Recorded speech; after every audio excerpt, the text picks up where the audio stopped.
കൂടുതൽ ടെക് വീഡിയോകൾക്കായി ഈ ചാനൽ സബ്സ്ക്രൈബ് ചെയ്യൂ. ചാനൽ അപ്ഡേറ്റ്സ് അപ്പോൾ തന്നെ അറിയാൻ വേണ്ടി ബെൽ ഐക്കൺ ക്ലിക്ക് ചെയ്യൂ. Hi all, welcome to tech Malayalam. ഇന്ന് നമ്മൾ സംസാരിക്കാൻ വേണ്ടി പോകുന്നത് ഗൂഗിൾ പ്ലേ സ്റ്റോറിൻ്റെ ഓൾട്ടർനേറ്റീവ് ആപ്പ് സ്റ്റോഴ്സിനെ കുറിച്ചാണ്. ആൻഡ്രോയിഡ് ഫോൺ യൂസ് ചെയ്യുന്ന എല്ലാവർക്കും ഗൂഗിൾ പ്ലേ സ്റ്റോറാണ് ഇഷ്ടം അല്ലേ? നമുക്കൊരു പുതിയ ആപ്ലിക്കേഷനെ കുറിച്ച് ആരെങ്കിലും പറയുമ്പോൾ നമ്മൾ ആദ്യം പ്ലേ സ്റ്റോർ എടുത്തിട്ട് അതിൻ്റെ അകത്ത് ടൈപ്പ് ചെയ്ത് സെർച്ച് ചെയ്ത് അതിലുണ്ടെങ്കിൽ നമ്മൾ പെട്ടെന്ന് ഡൗൺലോഡ് ചെയ്യും. അപ്പോൾ ഇത്തരം ആളുകൾക്ക് എല്ലാവർക്കും തന്നെ ഗൂഗിൾ പ്ലേ സ്റ്റോറിനൊരു പ്രത്യേക ഇഷ്ടവും കാര്യമൊക്കെയാണ്. ഇപ്പോൾ ഗൂഗിൾ പ്ലേ സ്റ്റോർ മാത്രമല്ല, ആൻഡ്രോയിഡ് ഫോൺസിന് മറ്റു ചില ആപ്പ് സ്റ്റോഴ്സും കൂടി ഉണ്ട്. ഇതിൽ കിട്ടുന്നതും കിട്ടാത്തതുമായിട്ടുള്ള പല ആപ്സും കിട്ടാനും അതുപോലെ വേറെ കുറേ ഫീച്ചേഴ്സിനെ കൊണ്ട് നല്ല കിഡിലൻ ആപ്പ് സ്റ്റോഴ്സ് വേറെയും ഉണ്ട്. അപ്പം അത്തരം ഗൂഗിൾ പ്ലേ സ്റ്റോഴ്സിൻ്റെ ഓൾട്ടർനേറ്റീവ്സ് ആയിട്ടുള്ള 6 ബെസ്റ്റ് ആപ്പ് സ്റ്റോഴ്സിനെയാണ് ഇന്ന് നമ്മൾ ഈ വീഡിയോയിലൂടെ പറയാൻ വേണ്ടി പോണത്. ഈ ഫയൽസ് നമുക്ക് ഗൂഗിൾ പ്ലേ സ്റ്റോറിൽ കിട്ടില്ല, കാരണം ഗൂഗിൾ അവരുടെ ആപ്പ് സ്റ്റോറിനെയാണ് എപ്പോഴും പ്രൊമോട്ട് ചെയ്യുന്നത്. മറ്റ് ആപ്പ് സ്റ്റോഴ്സിൻ്റെ കാര്യങ്ങളൊന്നും തന്നെ നമുക്ക് ഇവിടെ നിന്ന് ഗൂഗിൾ പേയിൽ നിന്ന് ഡൗൺലോഡ് ചെയ്യാൻ പറ്റില്ല. ഇതൊക്കെ നമുക്ക് സൈഡ് ലോഡ് ചെയ്തിട്ട് ഫോണിൽ ഇൻസ്റ്റാൾ ചെയ്യാൻ മാത്രമേ പറ്റുള്ളൂ. അതുകൊണ്ട് തന്നെ നമ്മൾ ആദ്യം ഇൻസ്റ്റാൾ അൺനോൺ ഫയൽസ് എന്നുള്ള ഓപ്ഷൻ ഇനേബിൾ ചെയ്ത് കൊടുക്കണം. ഫസ്റ്റ് നമ്മൾ പരിചയപ്പെടുന്ന ആപ്പ് സ്റ്റോർ എന്ന് പറയുന്നത് ആമസോൺ ആപ്പ് സ്റ്റോർ ആണ്. ഗൂഗിൾ പ്ലേ സ്റ്റോർ പോലെ തന്നെ ഒരു അടിപൊളി ആപ്പ് സ്റ്റോറാണ് ഈ ആമസോൺ ആപ്പ് സ്റ്റോറും. കുറേ ആപ്സ് നമുക്ക് ഈ ആമസോൺ ആപ്പ് സ്റ്റോറിൽ കിട്ടാം. പെയ്ഡ് ആപ്സ് ഉണ്ട്, ഫ്രീ ആപ്സ് ഉണ്ട്. അതുപോലെ പെയ്ഡ് ആപ്സ് ഫോർ ഫ്രീ ആയിട്ട് നമുക്ക് ആമസോൺ ആപ്പ് സ്റ്റോറിൽ നിന്ന് കിട്ടും. പിന്നെ ഇതിനൊരു പോസിറ്റീവ് ഗുണം എന്ന് പറയുന്നത് നമുക്ക് എല്ലാ ദിവസവും ഒരു പെയ്ഡ് ആപ്പ് ഇവർ ഫ്രീ ആയിട്ട് തരുന്നുണ്ട്. അത് നമുക്ക് ഇൻസ്റ്റാൾ ചെയ്യാനുള്ളൊരു ഓപ്ഷനാണ് കിട്ടുക. പിന്നെ രണ്ടാമത്തെ ഒരു ഗുണം എന്ന് പറയുന്നത് കുറേ മൂവീസ്, ബുക്സ് അതൊക്കെ തന്നെ ഗൂഗിൾ പ്ലേ സ്റ്റോറിനേക്കാളും ലാഭത്തിൽ നമുക്ക് ആമസോണിൽ നിന്ന് കിട്ടും. ഇത് രണ്ടുമാണ് ഇതിൻ്റെ ഏറ്റവും മെയിൻ ആയിട്ടുള്ള ഒരു ഗുണം എന്ന് പറയുന്നത്. പിന്നെ നമുക്ക് ആമസോൺ പ്ലേ സ്റ്റോർ യൂസ് ചെയ്യണം അല്ലെങ്കിൽ ആമസോൺ ആപ്പ് സ്റ്റോർ യൂസ് ചെയ്യണം എന്നുണ്ടെങ്കിൽ ഗൂഗിൾ പ്ലേയിൽ ഗൂഗിൾ അക്കൗണ്ട് നമ്മൾ ക്രിയേറ്റ് ചെയ്യുന്നത് പോലെ തന്നെ ഒരു ആമസോൺ അക്കൗണ്ട് ക്രിയേറ്റ് ചെയ്താൽ മാത്രമേ ആമസോൺ ആപ്പ് സ്റ്റോർ യൂസ് ചെയ്യാൻ വേണ്ടി സാധിക്കൂ. സെക്കൻഡ് ആപ്പ് സ്റ്റോർ എന്ന് പറയുന്നത് ഗെറ്റ്ജാർ എന്ന് പറയുന്ന ആപ്പ് സ്റ്റോറാണ്. നോക്കിയൻ്റെ സിംബിയൻ OS ഒക്കെ ഉള്ള സമയത്ത് നമ്മൾ പല ആപ്ലിക്കേഷൻസ് ആ സമയത്ത് യൂസ് ചെയ്ത ആൾക്കാർക്ക് അറിയാം. അപ്പം ഏറ്റവും കൂടുതൽ ആൾക്കാർ ആപ്പ് ഡൗൺലോഡ് ചെയ്യാൻ വേണ്ടി യൂസ് ചെയ്തിരുന്നത് ഈ ഒരു ഗെറ്റ്ജാർ എന്ന് പറയുന്ന ആപ്പ് സ്റ്റോറിനെയായിരുന്നു. അപ്പോൾ ഇതിൻ്റെ ഒരു കാര്യം എന്ന് പറയുന്നത് നമ്മുടെ ഗൂഗിൾ പ്ലേ സ്റ്റോറിലെ പോലെ തന്നെ പലതും കാറ്റഗറി ആൻഡ് സബ് കാറ്റഗറി ആയിട്ട് നമുക്ക് ഫൈൻഡ് ചെയ്യാൻ പറ്റും. പിന്നെ മറ്റൊരു ഗുണം എന്ന് പറയുന്നത് ഇത് ക്രോസ് പ്ലാറ്റ്ഫോം സപ്പോർട്ട് ചെയ്യുന്നുണ്ട്. ആൻഡ്രോയിഡ് OS മാത്രമല്ല, മറ്റ് OS ബ്ലാക്ക്ബെറി ആണെങ്കിലും ശരി, ഇപ്പം iOS ആണെങ്കിലും ശരി, വിൻഡോസ് ആണെങ്കിലും ശരി, ഇതിനൊക്കെ സപ്പോർട്ട് ചെയ്യുന്നുണ്ട്.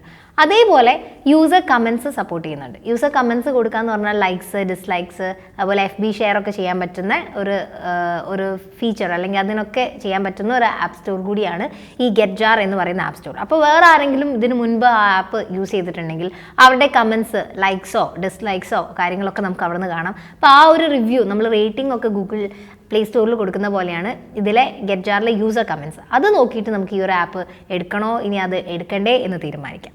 മൂന്നാമത് നമ്മൾ പരിചയപ്പെടാൻ പോകുന്ന ആപ്പിൻ്റെ പേരാണ് F-Droid.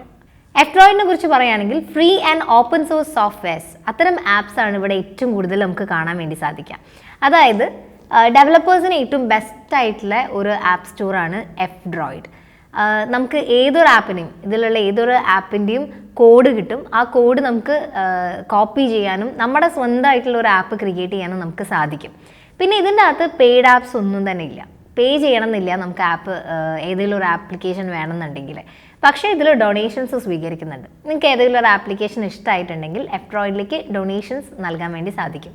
അപ്പോൾ അങ്ങനെയുള്ളൊരു സെറ്റപ്പാണ് ഇതിൽ കൊണ്ടുവന്നിരിക്കുന്നത്. പെയ്ഡ് ആപ്സ് ആയിട്ടൊന്നും കൊണ്ടുവന്നിട്ടില്ല. ഇതിൻ്റെ ഒരു നെഗറ്റീവായിട്ട് നമുക്ക് പറയാനുള്ള കാര്യം, ആമസോൺ ആപ്പ് സ്റ്റോറിനെയും അതുപോലെ തന്നെ ഗൂഗിൾ ആപ്പ് സ്റ്റോറിനെയും പോലെ അത്ര പ്രൊഫഷണൽ ആയിട്ടുള്ള ആപ്സ് ആയിരിക്കില്ല ഇതിലുണ്ടാവുക. കാരണം ബിഗിനേഴ്സ്, പുതിയ ഡെവലപ്പേഴ്സ് അവരിങ്ങനെ കോഡ് എടുത്ത് പിന്നെ അവരുടേതായിട്ടുള്ള എക്സ്ട്രാ കാര്യങ്ങൾ ചെയ്ത് കോപ്പി ചെയ്തൊക്കെ ചെയ്ത് ക്രിയേറ്റ് ചെയ്തിട്ടുള്ള ആപ്സ് ആയിരിക്കും ഇതിൽ കൂടുതലുണ്ടാവുക. അപ്പോൾ അങ്ങനെയുള്ളൊരു നെഗറ്റീവ് F-Droidനുണ്ട്. നാലാമത്തെ ആപ്പ് സ്റ്റോറാണ് Aptoide. Aptoide എന്ന് പറഞ്ഞിട്ടുണ്ടെങ്കിൽ ആക്ച്വലി ഇതിൽ കുറേ ആപ്ലിക്കേഷൻസ് നമുക്ക് കാണാൻ വേണ്ടി സാധിക്കും. പലതരം ആപ്പ് സ്റ്റോറിലെ ആപ്ലിക്കേഷൻസ് ഒക്കെ ഇവിടെ നമുക്ക് ഡീസെൻട്രലൈസ്ഡ് എന്ന പേരിൽ കാണുന്നത് പോലെ കുറേ ആപ്സായിട്ട് എല്ലാം കൂടി ഇവിടെ കൂട്ടിയിട്ടിട്ടുണ്ട്. അപ്പം ആപ്റ്റോയിഡിൻ്റെ ഒരു ദോഷം എന്ന് പറയുന്നത് ഇത് തന്നെയാണ്. നമുക്ക് ഇതിൽ ഏതാണ് ഒറിജിനൽ, പൈറേറ്റഡ് ആയിട്ടുള്ളത് ഉണ്ടോ അതൊന്നും നമുക്ക് ഉറപ്പിക്കാൻ വേണ്ടി സാധിക്കില്ല. ഒരു പ്രൊഫഷണൽ ആയിട്ടുള്ള ആൾക്ക് മാത്രമേ ആപ്റ്റോയിഡിൽ നിന്ന് കറക്റ്റായിട്ട് ആപ്സ്, ഒറിജിനൽ ആപ്സ്, നല്ല ആപ്സ്, കാര്യങ്ങളൊക്കെ ഫേക്ക് അല്ലാത്തതൊക്കെ നമുക്ക് ഫോണിലേക്ക് സേഫ് ആൻഡ് സെക്യൂർ ആയിട്ടുള്ള ആപ്സൊക്കെ നോക്കി ഡൗൺലോഡ് ചെയ്യാൻ വേണ്ടി സാധിക്കും. അതുകൊണ്ട് കുറച്ചുകൂടി ഒരു നന്നായിട്ട് ഇത് മനസ്സിലാക്കാൻ കഴിയുന്ന ആൾക്കാർ മാത്രം ആപ്റ്റോയിഡ് യൂസ് ചെയ്യാൻ വേണ്ടിയിട്ട് ശ്രമിക്കാം.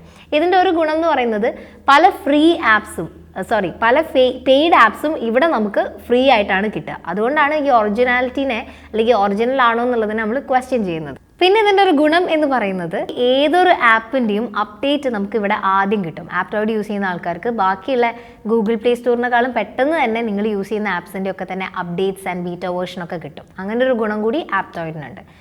അടുത്തത് അപ് ടു ഡൗൺ എന്ന് പറയുന്ന ആപ്പ് സ്റ്റോറാണ്. അപ് ടു ഡൗൺ എന്ന് പറയുന്ന ആപ്പ് സ്റ്റോറിന് ഒരുപാട് ഗുണങ്ങളുണ്ട്. ഗൂഗിൾ പ്ലേ സ്റ്റോറിൻ്റെ ഒരു കറക്റ്റ് ആൾട്ടർനേറ്റീവ് എന്ന് നമുക്ക് ഈ അപ് ടു ഡൗണിനെ പറയാം. ഇതിൽ 30,000ഓളം ആൻഡ്രോയിഡ് OSന് വേണ്ടിയിട്ടുള്ള ആപ്സാണ് ഈ അപ് ടു ഡൗണിൽ നമുക്ക് കാണാൻ വേണ്ടി സാധിക്കുക. 30,000 ആപ്സ് മതിയോ എന്ന് ചോദിച്ചിട്ടുണ്ടെങ്കിൽ അത് മതി. കാരണം എല്ലാ തരം കാറ്റഗറി, നിങ്ങൾ ഏത് കാറ്റഗറിയാണോ സെർച്ച് ചെയ്യുന്ന ആ കാറ്റഗറി ഒക്കെ തന്നെ നമുക്ക് ഈ അപ് ടു ഡൗണിൽ കാണാൻ വേണ്ടി സാധിക്കും. ആൻഡ് ബെസ്റ്റ് ക്വാളിറ്റി എന്ന് പറയുന്നത് മാൽവെയർ ടെസ്റ്റഡ് ആപ്സ് ആണുള്ളത്. ഇപ്പോൾ മാൽവെയർസ്, വൈറസ് ഒക്കെ ടെസ്റ്റ് ചെയ്തിട്ടുള്ള നല്ല സുരക്ഷിതമായിട്ടുള്ള ആപ്ലിക്കേഷൻസ് ആണ് നമുക്ക് ഈ ഒരു അപ് ടു ഡൗൺ എന്ന് പറയുന്ന ആപ്പ് സ്റ്റോറിൽ നിന്ന് കിട്ടുക. ഇതിൽ എല്ലാം തന്നെ ഫ്രീ ആണ്, പെയ്ഡ് കണ്ടൻറ്റ് ഒന്നുമില്ല. അപ്പോൾ പേ ചെയ്യേണ്ട ആവശ്യമില്ല. അപ്പോൾ ഫ്രീ ആപ്സ് നമുക്ക് സേഫ് ആൻഡ് സെക്യൂർ ആയിട്ടുള്ള ആപ്സ് തന്നെ ഈ അപ് ടു ഡൗണിന് യൂസ് ചെയ്യാൻ വേണ്ടി സാധിക്കും. ഒരു കറക്റ്റ് ഗൂഗിൾ പേൻ്റെ ഓൾട്ടർനേറ്റീവ് തന്നെയാണ് നമുക്കിതിനെ പറയാൻ വേണ്ടി സാധിക്കും. അപ് ടു ഡൗണിൽ അതേപോലെ തന്നെ എല്ലാം നീറ്റ് ആൻഡ് ടൈഡി ആയിട്ടാണ് അറേഞ്ച് ചെയ്തിട്ടുള്ളത്. ഒന്നും മിക്സപ്പ് ആയി കിടക്കുന്നില്ല. നിങ്ങൾക്ക് വേണ്ട കാറ്റഗറീസ് പെട്ടെന്ന് തന്നെ ചൂസ് ചെയ്തെടുക്കാൻ വേണ്ടി സാധിക്കും. 6th വൺ നമ്മൾ ലാസ്റ്റായിട്ട് പറയാൻ വേണ്ടി പോകുന്നത് APK അപ്ഡേറ്റർ എന്ന് പറയുന്ന ആപ്പ് സ്റ്റോറാണ്. APK അപ്ഡേറ്റർ എന്ന് പറയുമ്പോൾ ഇതിൽ നിന്ന് നമുക്ക് പുതിയ ആപ്ലിക്കേഷൻസ് ഒന്നും ഡൗൺലോഡ് ചെയ്യാൻ അല്ലെങ്കിൽ ഇൻസ്റ്റാൾ ചെയ്യാനൊന്നും സാധിക്കില്ല. നമ്മുടെ ഫോണിൽ ഓൾറെഡി ഏതൊക്കെ ആപ്ലിക്കേഷൻസ് ആണോ ഉള്ളത് അതിൻ്റെ അപ്ഡേറ്റ്സ് വരുമ്പോൾ നമുക്ക് പെട്ടെന്ന് കിട്ടും. അതിനെ അപ്ഡേറ്റ് ചെയ്യാൻ വേണ്ടിയിട്ടാണ് ഈ ഒരു ആപ്പ് സ്റ്റോർ യൂസ് ചെയ്യുന്നത്. അല്ലാതെ പുതിയ ആപ്സ് ഒന്നും നമുക്ക് ഡൗൺലോഡ് ചെയ്യാനും യൂസ് ചെയ്യാനും വേണ്ടി സാധിക്കില്ല. അപ്പോൾ ഈ 6 ആപ്പ് സ്റ്റോഴ്സ് ആണ് എനിക്ക് ഗൂഗിൾ പ്ലേ സ്റ്റോറിന് ബെസ്റ്റ് ഓൾട്ടർനേറ്റീവ് എന്ന് പറയാനുള്ളത്. ഇതിൽ കൂടുതലായിട്ടുള്ള പല ആപ്പ് സ്റ്റോഴ്സും അവൈലബിൾ ആണ്. അതിൽ ചിലത് ബെസ്റ്റ് എന്ന് തോന്നിയ 6 എണ്ണം മാത്രമാണിത്. ഇതിൽ പേഴ്സണലി നിങ്ങൾക്ക് ഏതാണ് ഇഷ്ടമായത് എന്ന് ചോദിക്കുകയാണെങ്കിൽ അപ് ടു ഡൗൺ എന്ന് പറയുന്ന ആപ്പ് സ്റ്റോർ നല്ലതാണ്. കാരണം മാൽവെയർ ടെസ്റ്റഡ് ആയിട്ടുള്ള ആപ്സാണ് ഇതിലുള്ളത്. വെൽ അറേഞ്ച്ഡ് ആയിട്ടുള്ള ആപ്സ് ആണുള്ളത്. ഇതിൽ മിക്സ് ആയിട്ടൊന്നും കിടക്കുന്നില്ല. പിന്നെ ഫ്രീ കണ്ടൻസ് ആണ് ഉള്ളത്. ഈ കാരണങ്ങളൊക്കെ കൊണ്ട് തന്നെ ഗൂഗിൾ പ്ലേ സ്റ്റോറിൻ്റെ ഒരു നല്ലൊരു ഓൾട്ടർനേറ്റീവ് അല്ലെങ്കിൽ ബെസ്റ്റ് ഓപ്ഷൻ ഈ ഗൂഗിൾ പ്ലേ സ്റ്റോറിന് കഴിഞ്ഞാൽ എന്നുള്ളത് അപ് ടു ഡൗൺ തന്നെയാണ്. അപ്പോൾ ഈ വീഡിയോ നമ്മൾ വൈൻഡപ്പ് ചെയ്യാണ്. നിങ്ങൾ ഏതെങ്കിലും വേറൊരു ഓൾട്ടർനേറ്റീവ് ആപ്പ് സ്റ്റോഴ്സ് തപ്പി നടക്കുന്ന ആൾക്കാരാണെങ്കിൽ ഇതിൽ ഏതെങ്കിലും ഒന്ന് ട്രൈ ചെയ്ത് നോക്കുക. ആമസോണൊക്കെ കുറച്ചുകൂടി പ്രൊഫഷണൽ ആണ്, കുറച്ചുകൂടി വൈഡ് റേഞ്ച് ആയിട്ടുള്ള ആപ്സൊക്കെ കിട്ടും. അത് മാത്രമല്ല ഡെയിലി ഓരോ ആപ്ലിക്കേഷൻസ് ഫ്രീ ആയിട്ട് നമുക്ക് ഇൻസ്റ്റാൾ ചെയ്യാനുള്ള ഓപ്ഷനൊക്കെ ഉണ്ട്. അപ്പോൾ നിങ്ങൾക്ക് ഇഷ്ടമായിട്ട് തോന്നുകയാണെങ്കിൽ നിങ്ങളുടെ കമൻസ് കാര്യങ്ങളൊക്കെ താഴെ രേഖപ്പെടുത്താം. നെക്സ്റ്റ് വീഡിയോയിൽ നമുക്ക് ടെക് മലയാളത്തിൽ കാണാം. അതുവരെ ബൈ.